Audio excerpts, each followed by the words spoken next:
Awali ya yote nimshukuru Mwenyezi Mungu aliyetupa afya njema na sia njema na tukakutana tena siku ya leo tukisherehekea pamoja au tukitamatisha mfululizo wa sherehe zetu zilizokuwa zikimpongeza ndugu yetu Mheshimiwa Solomon Itunda kufunga ndoa yake takatifu. Solomon, kusema ukweli, ametufundisha jambo kubwa sana.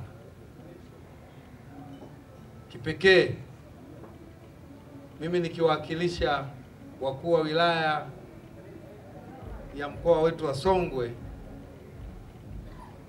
tumejiona kama nafasi zetu kama hatutoshi au tunavyofanya tujitathmini tena.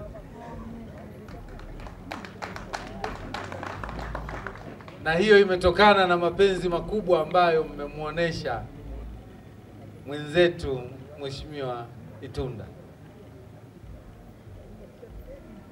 Na sisi tutajitafakari namna ambavyo tunaishi na kufanya kazi na wenzetu. Maybe kuna mahala tunakosea, upendo huu tunaukosa. Lakini kwa msisitizo tu nikitaka kusema kwamba mmemuonesha upendo wa hali ya juu, lakini upendo huu si bure. Mheshimiwa mbunge ameeleza kwa kirefu sana, ni kutokana na uwekezaji aliyouweka katika mioyo yenu. Amewatendea vema katika utumishi wake, na hasa tangia ateuliwe kuhudumu kama mkuu wa wilaya ndani ya wilaya yenu. Mheshimiwa Itunda atakubaliana na mimi, hakuna chuo cha ukuu wa wilaya. Mambo mengi unajifunza ukiwa katika uwanda, yani ukiwa kwenye field. Na yeye kama mimi, yeye kanitangulia kidogo, ndio ukuu wake wa wilaya ya kwanza, na mimi ni ukuu wangu wa wilaya kwa mara ya kwanza Mheshimiwa Rais ameniteua. Kwa hiyo nilikuwa na mambo mengi sana ya kujifunza kutoka kwake. Mimi nilikuwa namuita kama ni encyclopedia yangu. Kila jambo nikitaka kulifanya natafuta reference kutoka kwake. Kwa hiyo na mimi nadhani nitakuwa nafuata, nikiendelea kuyafuata yale anayofanya, nitakuwa mkuu wa wilaya bora. Lakini Solomon Itunda kwa upande mwingine ni shemeji yangu. Mimi nimeoa kwao Upareni na Usambani. Kwa hiyo tunaheshimiana na tunapendana. Kwa hiyo ni mtu wangu wa karibu sana. Tangia nifike katika mkoa huu amenipokea vizuri na tumeendelea kuishi vizuri. Lakini wengi ambao mfahamu, kwa sababu jambo lenyewe sasa ndio tunatamatisha katika sherehe, niwaibie siri. Mimi nilikuwa ni miongoni mwa watu ambao tulikuwa tunampa pressure kila siku ya kuoa.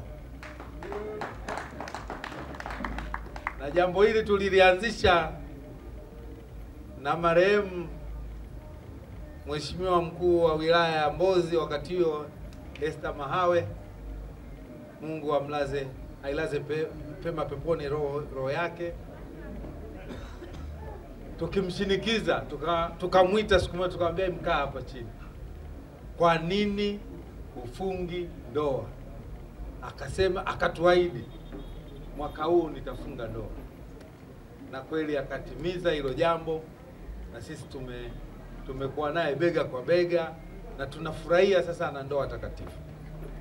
Lakini ni kipekee kabisa niwashukuru wananchi wote wa wilaya ya Songwe tukianza na wafanyabiashara, wachimbaji, wafanyakazi wa halmashauri, wafanyakazi wa ofisi ya mkuu wa wilaya,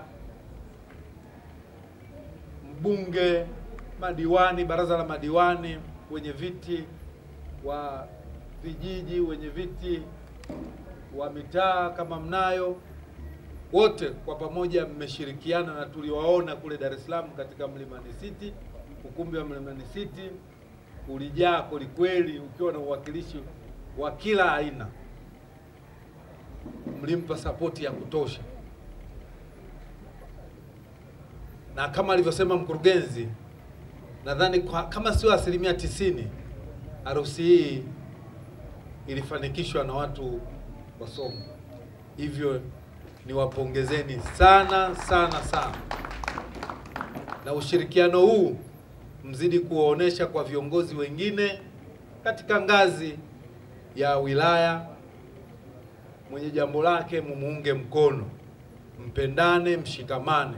Yaani mshikamano huu uendelee. Mkiendelea na mshikamano huu, basi mambo mengi yatakuwa ni rahisi.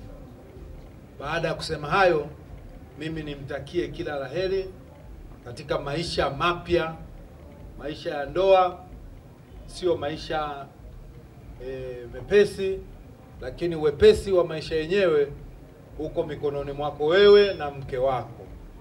Kwa hiyo mengi mmeambiwa, lakini nyinyi hakika ndiyo mtaifanya ndoa yenu kuwa furaha, na muendelee na ukarimu huo wa kuwakarimu wageni na watu mbalimbali ambao wako karibu yenu. Baada ya kusema hayo, nitumie tena fursa hii kuwatakia sherehe njema, na Mwenyezi Mungu azidi kuwabariki na kuwalinda hata huko muendako. Asanteni sana, na mimi nijitambulishe. Mimi naitwa Elias Mwandobo, ndio mkuu wa wilaya ya Momba. Asanteni sana.